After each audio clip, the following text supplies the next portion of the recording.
How to see who follows your Spotify playlist.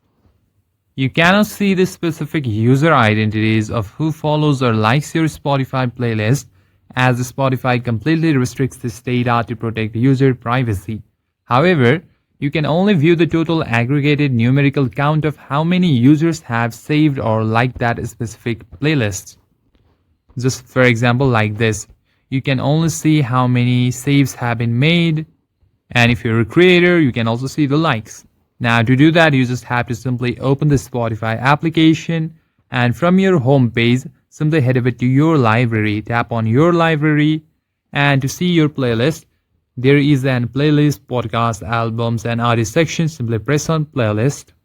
If you are a creator, you can find your playlist, but if you are just playing other playlists, simply tap on it, and just under about recommendation and the impact of promotion, you'll find that there are 11,000 saves for this playlist. And that's it for this video, guys. If you enjoyed the video, consider give it a like and subscribe to the channel. I'll see you on the next one.